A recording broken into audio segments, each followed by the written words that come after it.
getting ready to make Southern style cornbread dressing. But if you have a hard time figuring out how much cornbread do I need to make my dressing, then you make your cornbread in the baking dish that you're going to make your dressing in.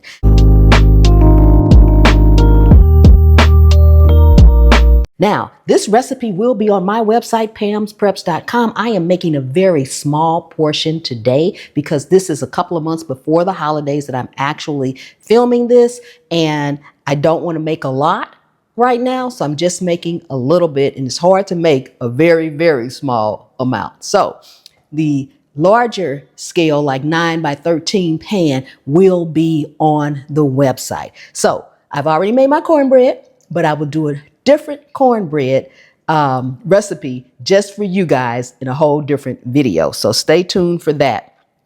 You will need the Trinity, which is celery, green bell pepper, and onion. However, you will need more onion than celery, more celery than green bell pepper. Doesn't matter what size pan you're using. If you're using a gigantic pan, whatever pan you pick, you need more onion than celery, more celery than green bell pepper. And this is to make sure that your dressing comes out flavorful and balanced, because green bell pepper is the strongest, celery is the next strongest, and onion is actually the mildest. So if you want it balanced, you need it in that order. Okay, so the first thing we need to do, I already have mine cut up. We're going to head to the stove and get it sauteed. We are sauteing our onion, celery, and green bell pepper, but we are not using any oil because you do not want your dressing to be oily, but you need to get your vegetables, onion, celery, and green bell pepper, tender for your dressing.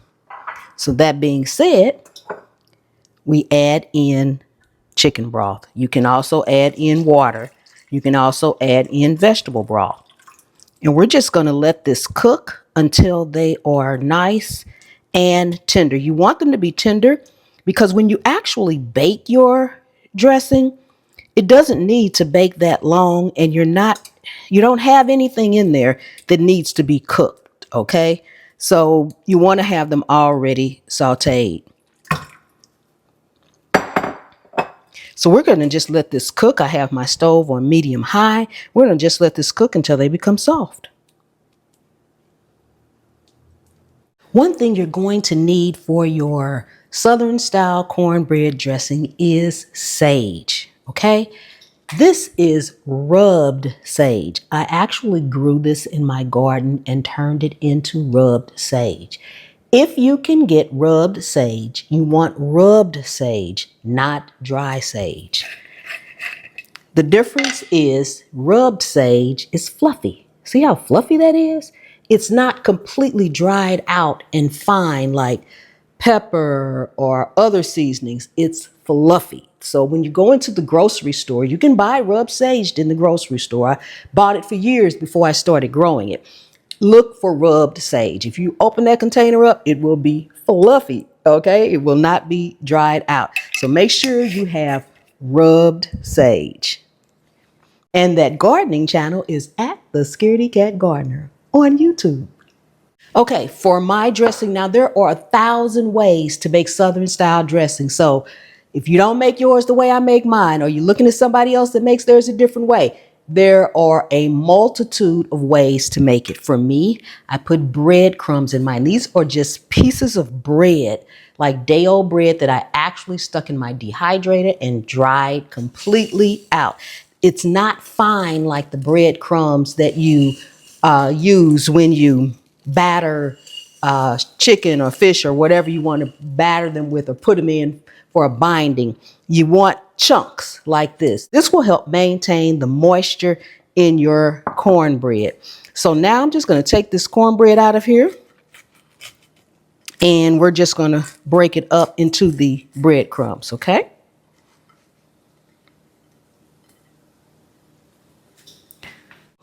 And it's still kind of warm. And I'm not doing anything to this pan because our dressing is going to go right back into it. Okay, I'm going to wipe it out so that I can butter it a little bit, and that will be it. Make sure that your cornbread is crumbled up. Okay, so you want to crumble it up. Make sure your hands are absolutely clean. Okay.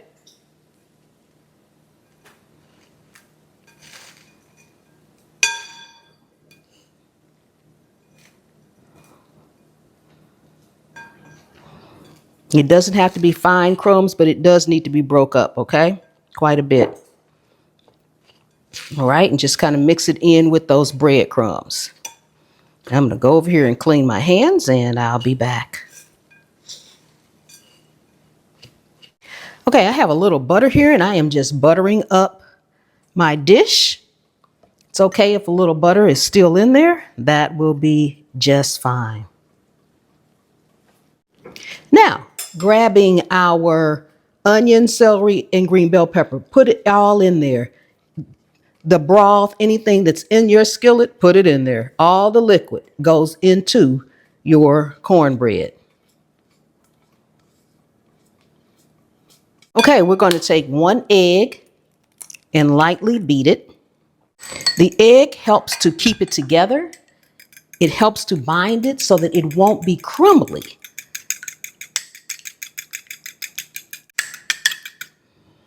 Go ahead, add that in. Now from here, we're going to start adding in some of our sage and our chicken broth. I've got a whole pot of chicken broth over there on the stove that I'm making. I'm going to start with this first because I already had this in my refrigerator. This is some from what I made. And I still have a pot over there, so I may need more. You're going to need quite a bit of liquid. Do not be afraid to add the liquid to your dressing, okay? You want to use a chicken broth if you can, because again, you're adding in more flavor, okay? So I'm going to add in some sage, and that's another thing. When it comes to your sage, that's your flavor bomb. That's your flavor bomb, okay? Add in some of your chicken broth.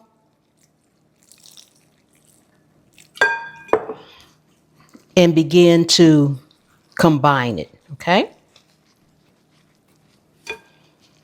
That sage is what gives it that color, as you can see.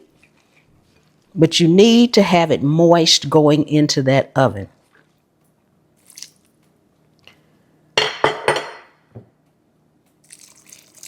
Don't be afraid of the liquid. Put that liquid on in there.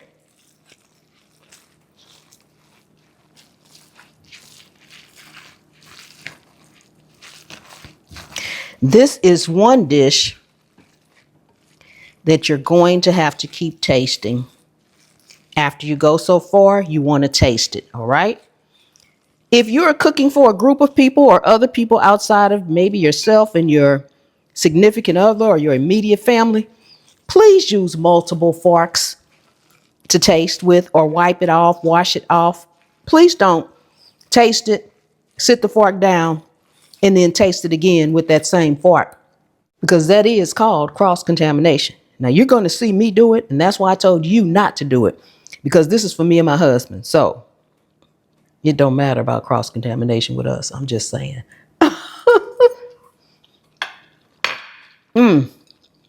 Delicious. Add in more sage. You need to taste the sage, all right? The only salt that is in here right now is the salt that was in the cornbread. So you may need to season yours with a little salt. Taste it and see. This is where you have to kind of make it your own, and that's why you taste it. It should taste, going into the oven, it should taste just like it would when it's completed, when it's done, when you're through. Okay? And since I just tasted mine, I'm going to go in with just a little bit of salt. Not much to start with because you cannot get it back out, okay? So just put a tad bit in there. And the key here is to combine this well. Okay.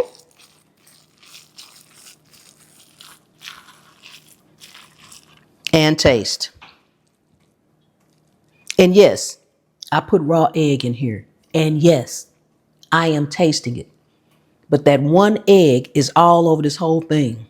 And I probably got a millimeter or centimeter or something awful small on this fork, if that much at all.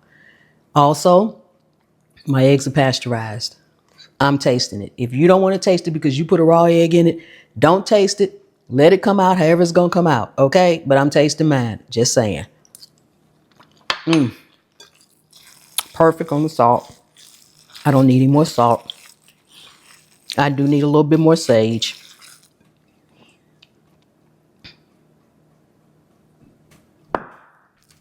And that little sage should do it. I'll taste it again. With the raw egg. Yep, I'm tasting it with the raw egg, y'all. Oh my gosh. I'm acting crazy today.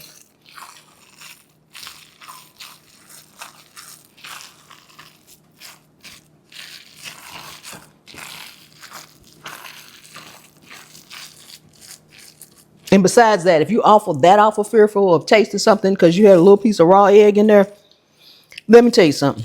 Your taste buds are on your tongue. They're not down your throat and in your stomach. So you can literally put it in your mouth and taste it and spit it out. Because that's where your taste buds are. They ain't nowhere else. So you ain't even got to swallow it. Okay? That's just for my extras. Oh, I like that word, my extras.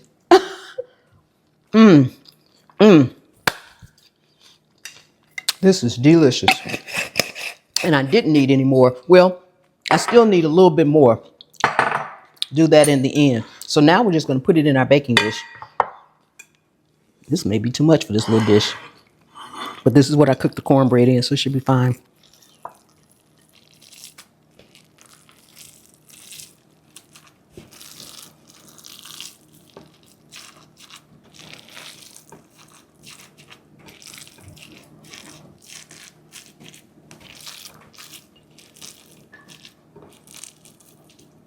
You see how it expanded? Because once cornbread gets wet, once the breadcrumbs get wet, they expand. Okay, so you see, my container was not full to the brim of cornbread. So that's another way to gauge it. Don't overfill your container, but cook it in that same container so that you'll know that you have enough. Okay, we are going to bake this in a 350-degree oven. Everybody's oven is different. I can't stress that enough. Mine is probably going to be in here 20 minutes, maybe not that long. You'll be able to tell it'll be set on the top and starting to brown. Okay, so you may need to go a little bit longer. You may not need to go as long. Now, grab a spoon and take some of your chicken broth and put it on top. Okay, you need that moisture so it won't dry out. We're not covering this. We're going to put it in there just like this. I'm going to set my timer for 15 minutes so I can peek, make sure I remember to peek. And I'm going to go longer than that, probably at least another 10 minutes past that. But I want to make sure I take a look at it at a certain point in time, even if I have to reset my stove. And as you can see, it's moist. I'm putting this on here. It's moist on the top. You don't want it soaked, but you do want to be able to see all of the liquid ingredients that you are putting on the top, okay? And this is what it should look like going into the oven. And we shall be back. Ooh, we are done with our dressing. Look at that, look at that. Doesn't that look amazing? Oh my goodness. Oh my goodness. Southern style dressing is often traced back to the tradition of using stale bread and leftover scraps, a resourceful practice that turned humble ingredients into a celebratory dish, especially for Thanksgiving and other holidays. This beloved side dish has been a centerpiece of Southern culinary tradition for generations. Okay. It is nice and moist on the inside, and that's just what we're looking for. If you are new to the channel, welcome, welcome, welcome. Thank you for coming and hanging out with me today. Take a second and subscribe to the channel. Make sure to turn on that notification bell. Returning subscribers, thank you so much for keep coming back. And channel members, thank you from the bottom of my heart. If you are not part of Pam's Pantry, check that out. That join button is right below. And I also want to say before we do our taste test that I do not use my giblets, my liver, and any sausage or anything like that inside. That's what you want to do. Go right ahead. I don't care for that. I've got my dressing with my actual turkey because I cook like a 24-pound turkey. So I got my dressing, it's like my side. I don't need meat in that and meat on the side too. I use my giblets, my liver, and my neck that come from my full turkey to make all my broth with, okay? Because I make a lot of broth because I have to baste that turkey. And then I have to cook like 5 times this much of dressing and other things. So I don't use that for that. I don't put it in there, but feel free to do that if that's what you want to do. Okay, we're going to do our taste test. Ooh, have a bite. Oh my goodness. You can smell the onions and the pepper and the green pepper, and you can smell the celery and all the sage that's in it too. Oh my goodness.